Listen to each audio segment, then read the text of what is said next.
అందరికీ నమస్తే. ఈరోజు మనం డిస్కస్ చేసే పాయింట్ ప్రస్తుతం ట్రెండింగ్గా మారుతున్న సబ్జెక్ట్. అదే కబ్జాలు, కాలువల కబ్జాలు, నాలాల కబ్జాలు, చెరువుల కబ్జాలు. ఇది ప్రతిరోజు మనం వింటున్న టాపికే. అయితే ఈ మధ్యకాలంలో ఖమ్మంలో వచ్చిన వర్షాలతోటి ఎన్నడూ ఊహించని విధంగా ఎప్పుడు నీళ్లు రాని కాలనీలు పూర్తిగా మునిగిపోయాయి. మున్నేరు దగ్గర ఉండే కాలనీలు మునిగిపోవడం అనేది కామన్.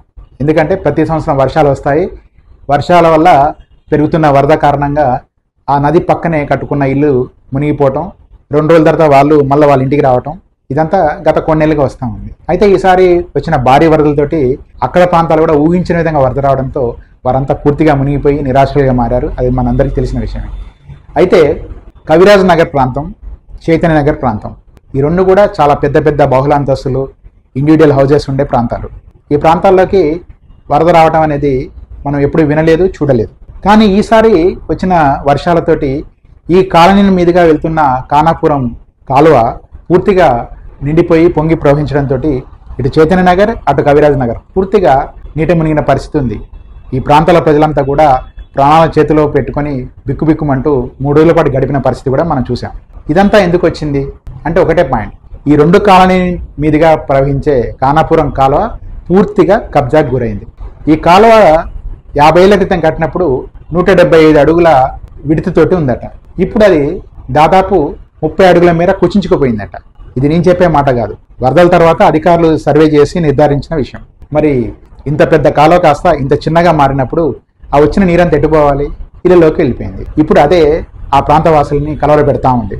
ఒకవైపు ఈ కాలువ కబ్జాలు తొలగించాలని వాదన ఒకవైపు, ఈ కబ్జా చేసిన ప్రాంతంలో ఉన్న భారీ అంతస్తుల నిర్మాణాలను కూల్చివేయకుండా ల్యాబింగ్ చేస్తున్న వర్గం ఇంకోవైపు.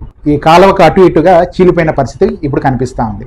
ఒక వర్గం వాళ్ళంతా కూడా పేదలు, మధ్యతరగతి ప్రజలు, తమ ఇల్లు ఈ కాలువ కబ్జా కావడం కారణంగా మునిగిపోతున్నాయి, వెంటనే వీటిని ఈ ఆక్రమణ తొలగించి కాలువని పెద్దగా చేయాలి, అప్పుడు ఎంత పెద్ద వరద వచ్చినా కానీ కాలువ మించి వెళ్ళిపోతూ ఉంటుంది లకారం చెరువులోకి, మాకేం వరద ప్రభావం ఉండదు, దీనిపై వెంటనే చర్యలు తీసుకోవాలని కోరుతున్నారు.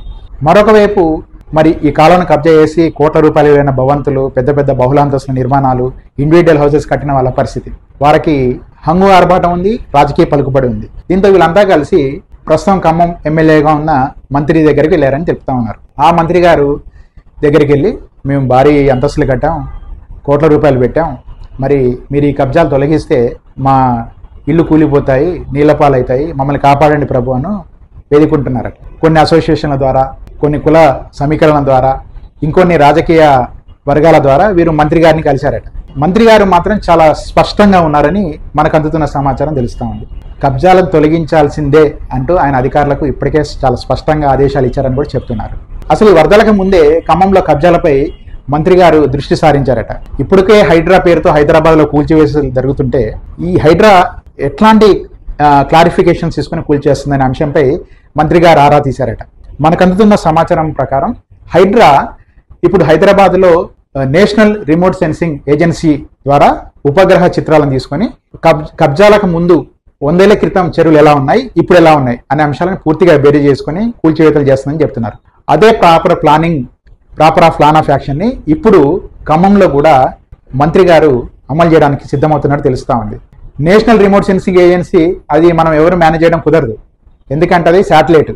ఆ శాటిలైట్లో 100 ఏళ్ల క్రితం ఎట్లా ఉంది, ఇప్పుడు ఎట్లా ఉంది చాలా స్పష్టంగా రికార్డ్ అయి ఉంటుంది. ఆ ఆధారాలతోటి ఈ కాలువని కబ్జా చేసిన వారి పని పట్టేందుకు కూడా ఇటు మంత్రి గారు, అటు అధికార యంత్రాంగం సిద్ధమవుతున్నట్టుగా తెలుస్తూ ఉంది. మరి ఇది పూర్తి స్థాయిలో ఇంప్లిమెంట్ అవుతుందా, రాజకీయ జోక్యంతో ఆగిపోతుందా, నిజంగా కబ్జాలు పాల్పడ్డ వారి పని పడతారా, లేదా అక్కడెక్కడో చిన్న ఐస్ ఫ్యాక్టరీ కూల్చేసినట్టు తూతు మంత్రంగా చేసి పెడతారా, ఈ అంశం తేలాలంటే సమయమే నిర్ణయించాలి. Thank you.